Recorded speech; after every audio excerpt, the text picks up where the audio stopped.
Hello guys and welcome back to the Z Register. So today is MG40, which I'm heading to over at Toddington, the Gloucestershire Warwickshire Railway. Should be a very good day. We've had day one already on Saturday. I didn't attend that, but the weather has been fantastic and the day looks really good. So only expect more of that today. So gonna get there and hopefully we're gonna meet quite a lot of fantastic people, get them on camera, speak about the cars, whatever, and yeah, see how it all goes. So guys, we're very nearly here. We're just coming down the final road now towards Toddington and the Gloucestershire Warwickshire Railway. It's been a decent drive. It's just been mainly motorway really. Where I live in Bristol, so just going all the way up the M5 towards Tewkesbury, getting off there. It's not been a bad drive. The country roads after that have been pretty fun. Obviously this car I got being a bit more of a B road basher and a bit of an A road monster. It's been a bit of fun, and we have got the railway on our right somewhere. I've got to keep my wits about me now because otherwise I'm going to miss it and I'm going to look like an absolute pillock. But yeah, it's a nice little area, to be fair. It's kind of where I imagined it would be, like sort of like out there into the countryside, and yeah, it don't look too bad. Got to be like nearly here, sort of like now. But yeah, I'm really looking forward to this event now that we're here in the midst of it. It's just about to happen. I'm nearly here. Yeah, we've got quite a lot of familiar faces turning up, and I'm sure I'll speak to a few of them, get them on camera, and yeah, it should be a load of fun. And I guess I will see you guys at the show. So guys, I've made it here. I'm now here at the MG40 show. I got here with the help of a certain Corporal Mackland, Mackland's Motors, Lewis Mackland. He helped me with the coordinates. So basically in the previous clip where I was driving, my phone took me into the village just outside of where this is being held. So I was like, where am I? And he thankfully very nicely he sent me the coordinates, and here we are. So yeah, there's a lot of people already turned up, and there's even more back here. So hopefully I'm going to be getting my hands, well, not my hands, but like getting my knowledge into some nice cars. So one of the main reasons for this event is because it's the 40th birthday of the Metro, and here we've got a stand which is dedicated to the Metros.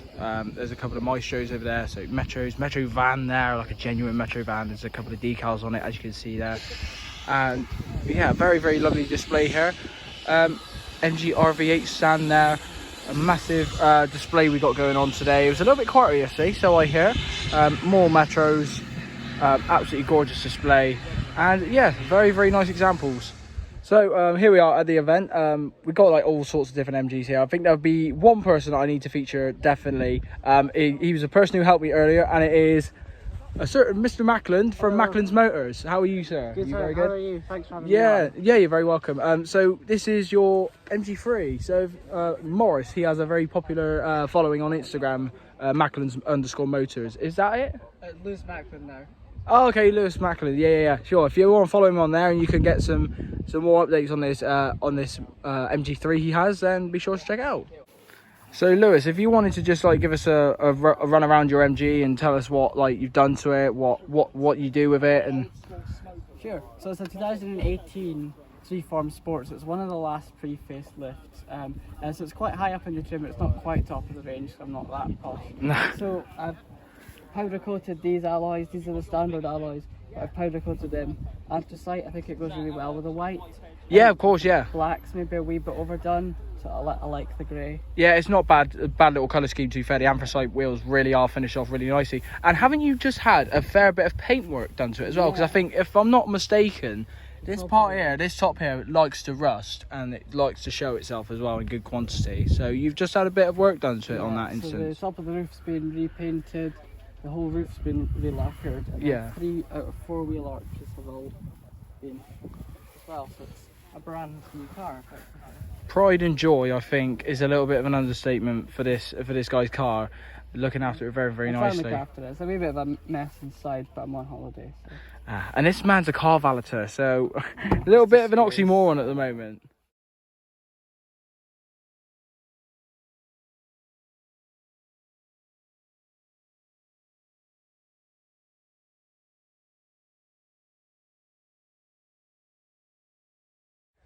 So another car I just wanted to feature is a certain Joseph Lloyd, who's runs a YouTube channel. I'll put the link in the description. He's got his Rover 45 here. So if you wanted to just like talk about your car a bit and just I guess explain how long you've had it, what you've done with it. And... Thank you, Jamie. This is a 2003 45 2-litre V6 Connoisseur. They are quite rare cars now. They made 745 V6s in 2 trims, the Club and the Connoisseur, both pre and post facelift. The post facelift cars are extremely rare. The most common specification that you'll see is a Connoisseur. There are only 57 of these taxed on the road in this country, so it's actually one of the rarest cars actually here today. That's fair enough, that's nice. Yeah. Never knew any of that, to be fair. Yeah, well, we'll take a look at the engine in a moment. It's a 2-litre KV6 generating 150 horsepower, as fitted as well to the Rover 75 until 2003. These finished production in 2004. Some hatchbacks were made for other markets, but the only ones you get over here were saloons. This is a post-project drive car though, so there are some changes in comparison to the earlier 45 V6s, such as the one that used to be owned by Ian Seabrook from the Hub Nut channel.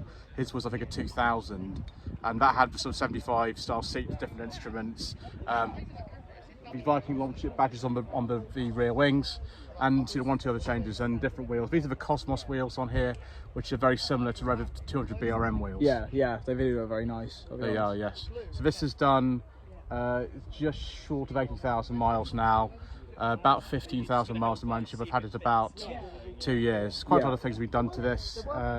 New inlet manifolds, 2 new thermostat housing. This has actually now got an uprated one from DMGRS, a Kaiser thermostat housing, a metal one. We've had the auxiliary belt done on this. Like a lot of the KV6 engine cars, this one has 3 cam belts, so you have to keep an eye on that. They require churning every 6 years, so it's a big job. About £600 to do that. They do drive very well. They're based on a very old Honda Civic, specifically the EG Civic from the early 90s. The platform under here.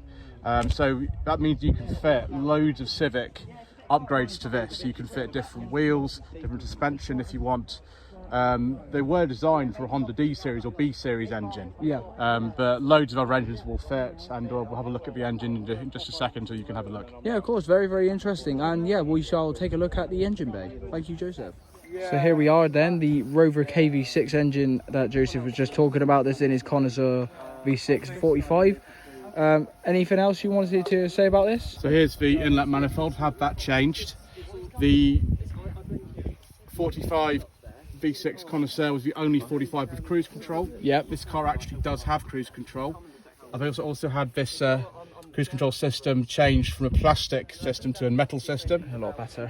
One thing you'll notice straight away if you're in the K series at 45 is the header tank exactly the same. Okay. I have had that changed actually. That's a new old stock part from Brown and Gammons. Okay. Along with some other sort of bits and pieces I've had done.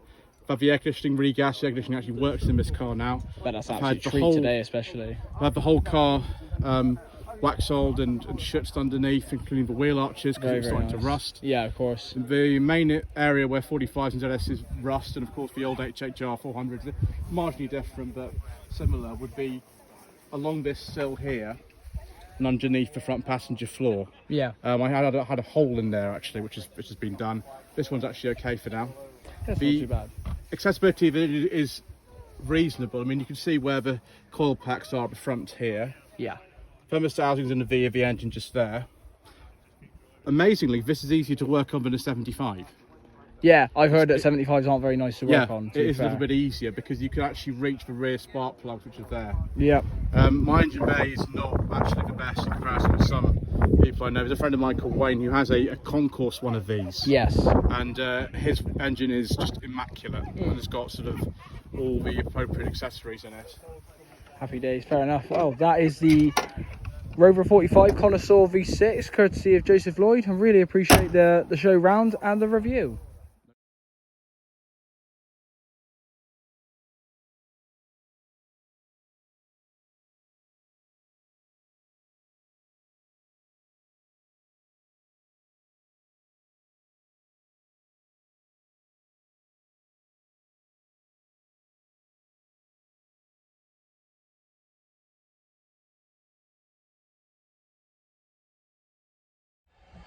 So the show today has been in full swing. It's been very good. It is absolutely roasting hot here. It's about, well, it's supposedly meant to be about 31 degrees today. So just been a bit of a slow burner today. Just like not really much energy to like walk. But obviously we've been going around and having a look and talking to people and that. It's been really nice.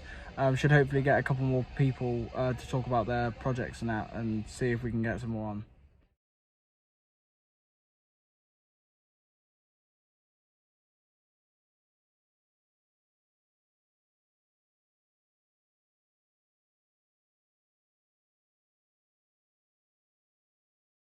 So I think just one final feature, just before, because I think everyone's starting to pack up now. So we're here at the Z Register stand here, and we're going to be showing off our member Will's absolutely stunning MG ZR160. It's the only ZR160 5-door in this spectacular monogram orange grove colour. So he's obviously got the 1.8 VVC K series engine in there, in a really tidy engine bay.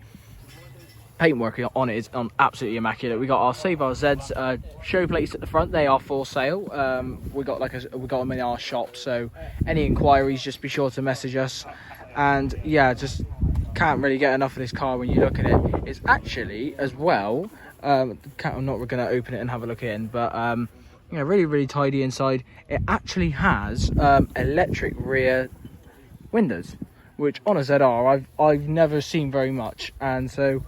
Yeah, just can't really get enough of it whenever you keep looking at it. Just every angle you look at it is just really nice and shiny. I did actually help Will get a hold of this car. So this car was for sale somewhere in Wales, and me living a lot closer to there than Will, he asked me very nicely if I could take a look at the car for him and tell him if it was worth grabbing hold of. And obviously by looking at the car, who would actually say no to this, unless you're like not very invested in these cars. But yeah, absolutely fantastic example. Will's a very good lad. He looks after this car very much, and yeah, very nice example to have on the stand and really show off what we're about. So then that is a wrap of today's show. We had MG40 post Abingdon MGs, as well as the celebration of the Metro. Fantastic show. Honestly, I haven't got a bad word to say about it. We had a lot of positive feedback from a load of people who attended today, asking if it's going to go on again next year, just like a different name or whatever. Very good show indeed. Spoke to some lovely people as well. Got some features on there, as you would have seen in the video. So yeah, all went well today, and I'm glad you guys can be a part of it by watching the video. If you enjoyed it, please leave a like, and then please leave some feedback in the comments as well. It does mean the world in a sense that we know how to improve our videos. And yeah, until the next one, take care.